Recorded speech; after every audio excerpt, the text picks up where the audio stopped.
kính chào quý vị khán giả, tôi là Ngọc Nhi, người sẽ đồng hành cùng với tất cả quý vị trong bản tin quốc tế sáng trên kênh FBNC hôm nay. Bản tin ngày 13 tháng 6 sẽ gồm những thông tin nổi bật sau đây. Hai sự kiện Mỹ viện trợ vaccine cho Đài Loan và cuộc họp thượng đỉnh G7 đang diễn ra càng khắc sâu thêm những hiềm khích giữa hai siêu cường Mỹ-Trung. Tuy nhiên, cựu tư lệnh NATO nhận định Mỹ rất khó thay đổi sự mơ hồ chiến lược về vấn đề Đài Loan. Liệu Bắc Kinh có tỏ ra đắc ý về điều này? Dù vậy, Washington vẫn muốn thể hiện cam kết vững như bàn thạch với các đồng minh khi ra sức trấn an. Mỹ sẽ không bao giờ rời bỏ Đài Loan. Trong một động thái cứng rắn khác để đối đầu Bắc Kinh, Ngoại trưởng Mỹ kêu gọi WHO cần tiếp tục điều tra nguồn gốc Covid-19 ở Trung Quốc. Liên quan đến cuộc họp G7, hai lãnh đạo Anh và Nhật lần đầu tiên gặp mặt trực tiếp, bàn bạc về chiến hạm chủ chốt của Anh sắp cập cảng Nhật Bản, tăng cường răn đe Trung Quốc. Đồng thời, G7 còn sắp công bố kế hoạch toàn cầu để cạnh tranh với sáng kiến vành đai và con đường của Chủ tịch Tập Cận Bình. Một số tin nóng khác, Trung Quốc nói ai hô hào chấm dứt một quốc gia hai chế độ là kẻ thù của Hồng Kông. Iran và Venezuela đang có hành động rất nguy hiểm, thử thách sự kiên nhẫn của chính quyền ông Biden. Dân làng Ấn Độ cầu nguyện nữ thần Corona giúp đẩy lùi dịch bệnh chết người. Tất cả sẽ được cập nhật trong bản tin quốc tế của FBNC ngay sau đây.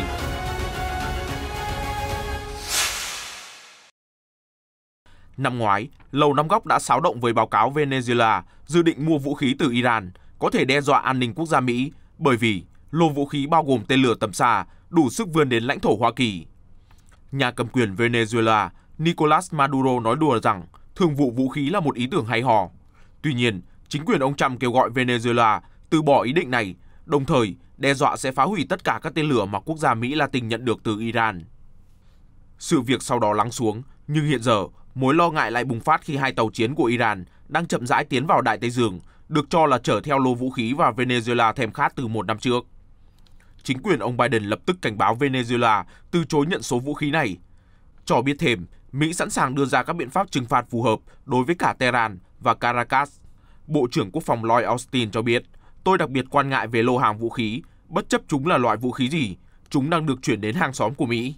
Hiện chưa rõ chi tiết về lô vũ khí trên các chiến hạm Iran, nhưng một vài hình ảnh vệ tinh cho thấy lô hàng bao gồm xuồng tấn công tốc độ cao, loại khí tài mà Tehran thường dùng để quấy rối lực lượng tuần duyên Mỹ trên Vịnh Ba Tư.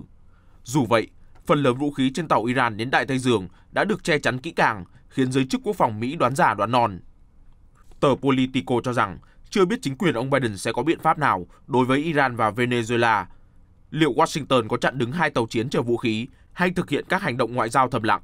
Tàu chiến Iran càng đến gần khu vực Mỹ Latin thì càng đặt ra bài toán thử thách, kiểm tra mức độ phản ứng của Tổng thống Biden. Cựu nhân viên Quốc hội Mỹ Eddie Acevedo, chuyên về vấn đề Mỹ Latin và Trung Đông bày tỏ ý kiến rằng bọn họ đang kiểm tra sự kiên nhẫn của chính quyền tân Tổng thống Biden. Iran đang muốn có lợi thế trong đàm phán hạt nhân, trong khi Venezuela muốn thúc ép Mỹ dỡ bỏ các lệnh trừng phạt. Tờ Washington dẫn lời một cựu chỉ huy NATO mới đây cho biết, Mỹ sẽ khó thay đổi chính sách mơ hồ chiến lược trong quan hệ với Đài Loan, một chính sách mà khiến Bắc Kinh phải thận trọng và không khuyến khích hòn đảo tuyên bố độc lập, giữa lúc nguy cơ tiềm tàng về một cuộc đụng độ quân sự Trung Quốc-Đài Loan ngày càng đáng lo ngại. Theo đó, ông James George Styridis, cựu đô đốc Hải quân Mỹ và cũng từng là tư lệnh Liên minh NATO, nhận định rằng để Mỹ chuyển sang một chiến lược rõ ràng hơn là điều vô cùng phức tạp. Ông nói, điểm tích cực là, về cơ bản chính sách mơ hồ chiến lược sẽ tăng tính răn đe đối với Trung Quốc khi họ e ngại Mỹ sẽ điều quân tham chiến để bảo vệ Đài Loan. Nhưng mặt khác, không rõ người dân Mỹ sẽ suy nghĩ gì về một cam kết như vậy. Ông nói thêm rằng hiện tại, chính quyền Tổng thống Joe Biden có khả năng sẽ tiếp tục chính sách mơ hồ chiến lược nói trên. Thời gian qua, Bắc Kinh đã liên tục tiến hành diễn tập quân sự, điều máy bay quân sự xâm phạm vùng ADIZ của hòn đảo hay phái tàu chiến đi qua eo biển Đài Loan. Trước đó, cựu chỉ huy khu vực Ấn Độ-Thái Bình Dương của Mỹ, Philip Davidson, đã phát biểu trước một phiên điều trần của Thượng viện Mỹ rằng Washington nên đánh giá lại chính sách mơ hồ chiến lược. Hơn thế, ông còn cảnh báo về nguy cơ một cuộc đụng độ quân sự sẽ diễn ra ở eo biển Đài Loan trong vòng 6 năm tới. Thượng nghị sĩ Tammy Duckworth vừa có chuyến thăm ngắn gọn đến Đài Loan, chuyển cho hòn đảo 750.000 liều vaccine từ chính quyền ông Biden để chống lại đợt bùng phát COVID-19. Mới đây, bà Duckworth trả lời phỏng vấn với báo Nikkei cho biết, chúng tôi sẽ luôn đồng hành, không để cho Đài Loan một mình đối mặt với khó khăn và thử thách. Bà Duckworth cho rằng Trung Quốc thiếu tôn trọng chủ quyền các vùng lãnh thổ và kêu gọi các đồng minh như Nhật Bản, Hàn Quốc cần liên kết mạnh mẽ hơn để chống lại các mối đe dọa từ Bắc Kinh. Nói về khoản viện trợ vaccine cho Đài Loan, Thượng nghị sĩ Mỹ khẳng định đây là minh chứng cho sự giúp đỡ bạn bè trong cơn hoạn nạn. Bà Duckworth cũng nhấn mạnh hòn đảo đã hỗ trợ Mỹ các dụng cụ bảo hộ cá nhân khi dịch COVID-19 tấn công mạnh mẽ nhất ở xứ sở cờ hoa.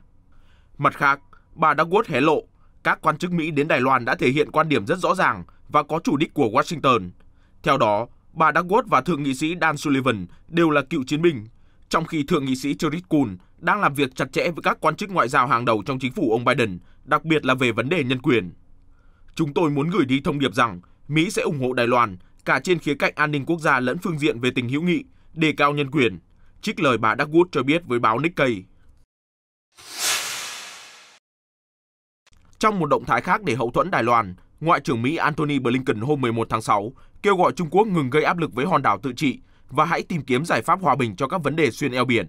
Quan điểm trên được Ngoại trưởng Blinken nêu ra trong cuộc điện đàm với ông Dương Khiết Trì, chủ nhiệm văn phòng Ủy ban Công tác Đối ngoại Trung ương Trung Quốc, tức cánh tay phải của Chủ tịch Tập Cận Bình về mặt ngoại giao.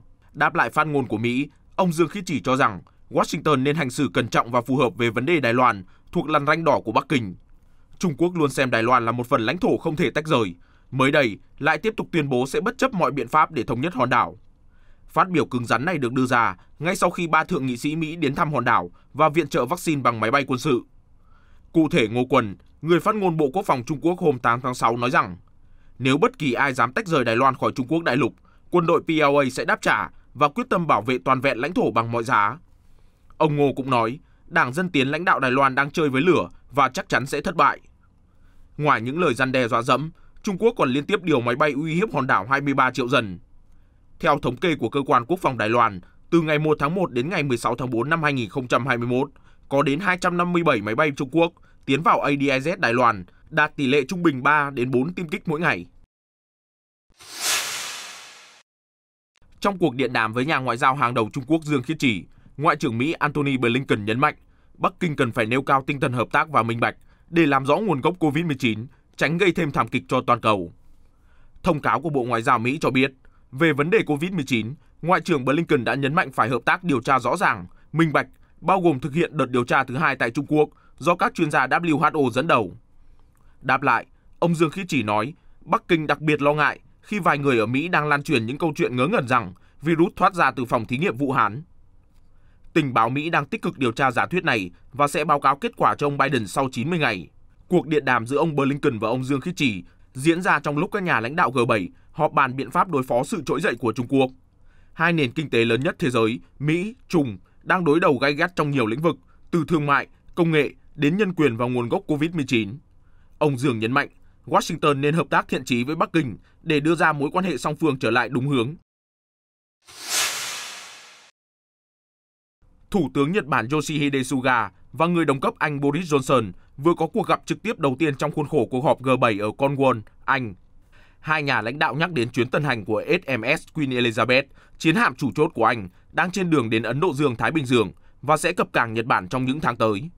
Các nhà lãnh đạo đồng ý rằng việc HMS Queen Elizabeth đến Nhật Bản sẽ là khoảnh khắc then chốt, đánh dấu sự tăng cường hợp tác an ninh quốc phòng giữa hai nước, trích thông cáo của phố Downing cho biết.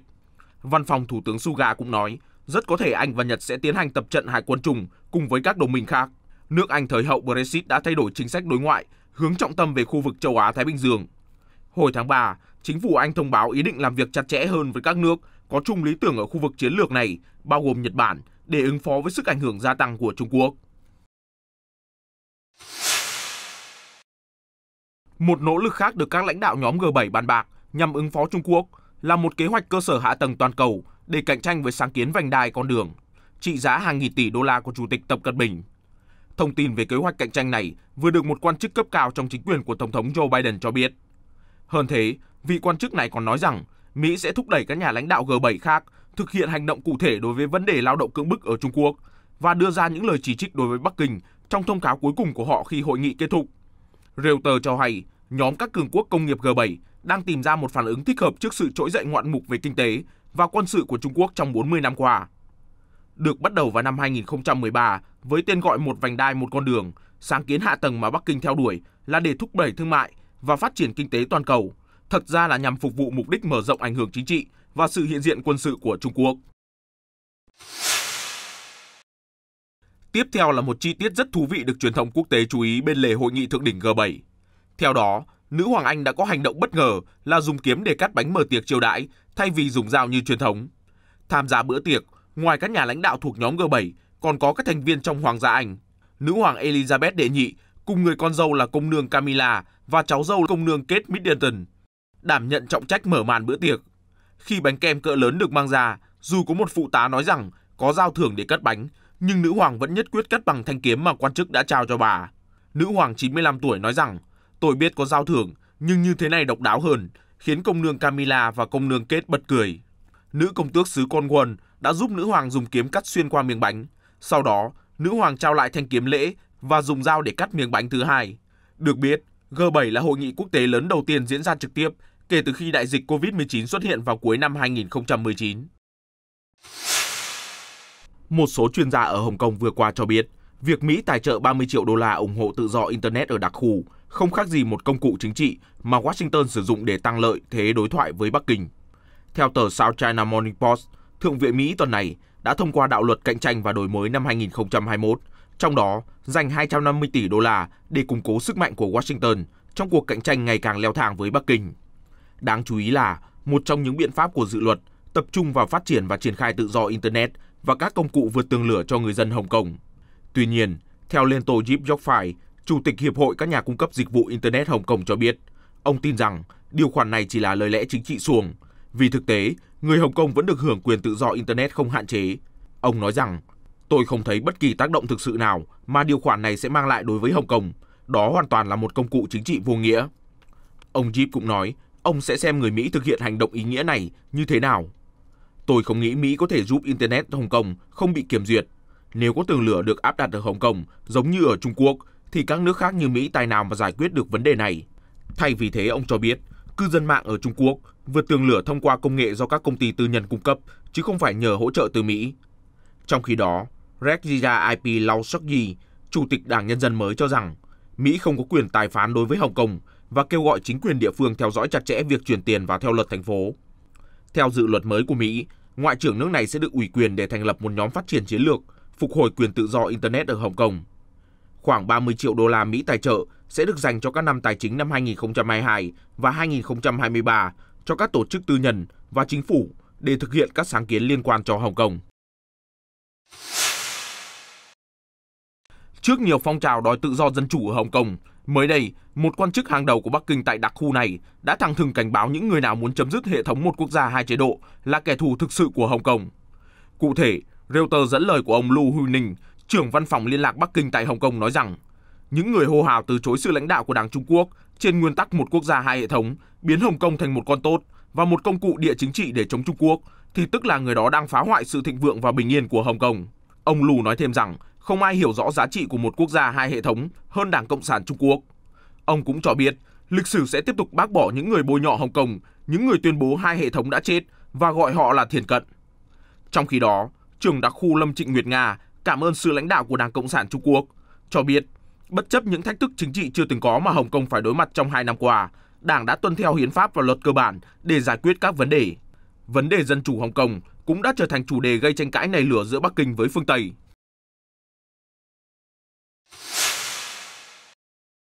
Tổng thống Vladimir Putin vừa qua đã bác bỏ thông tin từ truyền thông Mỹ cho rằng Nga sắp bán cho Iran một hệ thống vệ tinh tiên tiến để cải thiện đáng kể khả năng do thám của nước này. Thông tin này đã được tờ Washington Post đăng tải hôm 10 tháng 6. Theo đó, Moscow sẽ gửi Iran vệ tinh Canopus V với camera độ phân giải cao, cho phép nước Cộng hòa Hồi giáo giám sát các cơ sở của đối thủ trên khắp Trung Đông. Bình luận về bài báo trên, trang tin Al Jazeera trích lời Tổng thống Putin nói rằng, thực tế là chúng tôi có kế hoạch hợp tác với Iran, bao gồm cả hợp tác quân sự và kỹ thuật, nhưng thông tin kia là giả, chỉ là rác thôi, hoàn toàn vô nghĩa, tôi không biết bất cứ điều gì về nó cả. Theo tờ Washington Post, trích lời các quan chức Mỹ và Trung Đông cho biết, việc phóng vệ tinh có thể diễn ra trong vài tháng tới và là kết quả của nhiều chuyến đi tới Nga của các nhà lãnh đạo lực lượng vệ binh cách mạng Hồi giáo Iran. Báo cáo đặc biệt nhấn mạnh vệ tinh trên có thể giám sát các căn cứ của Israel và hoạt động của quân đội Mỹ ở Iraq. Chuyển sang một số tin nhanh về đại dịch COVID-19. Mới đây, Bộ trưởng Quốc phòng Malaysia, ông Ismail Sabri Yaakob, thông báo chính phủ đã quyết định gia hạn các lệnh phong tỏa hiện nay thêm 2 tuần nữa, cho đến ngày 28 tháng 6, nhằm ngăn chặn sự lây lan của virus. Bộ trưởng Quốc phòng Malaysia cho biết, quyết định được đưa ra do số lượng ca nhiễm hàng ngày ở nước này vẫn rất cao. Tính đến hôm 10 tháng 6, số ca mắc trung bình hàng ngày lên đến gần 6.900 ca. Trước đó, lệnh phong tỏa toàn quốc có hiệu lực từ ngày 1 tháng 6 đã cấm tất cả các hoạt động kinh tế và xã hội, ngoại trừ các dịch vụ thiết yếu. Trong ngày 11 tháng 6, Malaysia ghi nhận hơn 6.800 ca dương tính mới, nâng tổng số ca nhiễm trên toàn quốc lên hơn 646.000 trường hợp. Số ca tử vong trong ngày 11 tháng 6 là 84 trường hợp, nâng tổng số người chết lên gần 3.800 người. Trong khi đó tại Ấn Độ, người dân làng Sulapur thuộc phía bắc bang Uttar Pradesh vừa dựng lên đền thờ nữ thần Corona. Mọi người cầu nguyện thần linh sẽ can thiệp đẩy lùi đại dịch Covid-19 tàn khốc, theo ghi nhận của phóng viên Reuters cho biết. Cụ thể, dân làng đã dâng lên nước thánh và hoa tại ngôi đền có đề chữ Corona Mata mà họ vừa mới xây dựng trong tuần này. Một cư dân mang tên Sangeta cho biết, có lẽ nữ thần Corona sẽ ban phước cho dân làng và mọi người sẽ thấy nhẹ nhõm hơn. Ấn Độ bị Covid-19 tấn công mạnh mẽ nhất vào tháng 4 và tháng 5. Tuy nhiên, có dấu hiệu cho thấy dường như điều tồi tệ nhất đã qua. Giới chức Ấn Độ ghi nhận hơn 84.300 ca nhiễm mới vào hôm thứ Bảy 12 tháng 6, mức thấp nhất trong vòng 2 tháng qua.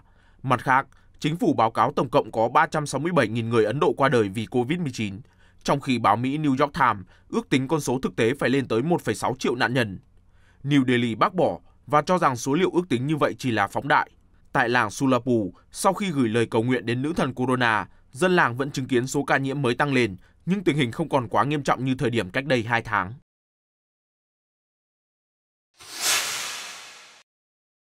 Còn ở nước Mỹ, dù đẩy nhanh tiêm chủng, nhưng cuộc sống còn lâu mới trở lại bình thường và ngành du lịch vẫn bị xáo trộn nghiêm trọng.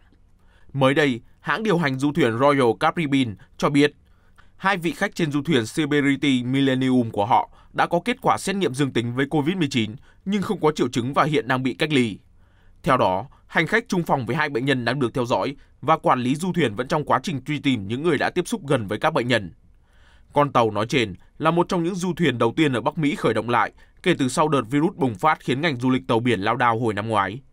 Theo Reuters, du thuyền chở theo khoảng 600 hành khách và 650 thủy thủ đoàn, khởi hành từ ngày 5 tháng 6 từ đảo San Martin của vùng Caribe và đang trong chuyến hành trình kéo dài 7 ngày đến nhiều thiên đường biển đảo ở Trung Mỹ.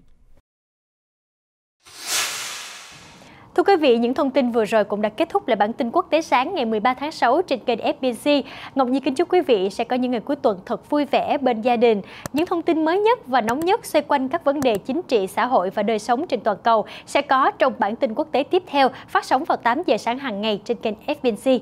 Ngọc Nhi xin chào tạm biệt và hẹn gặp lại.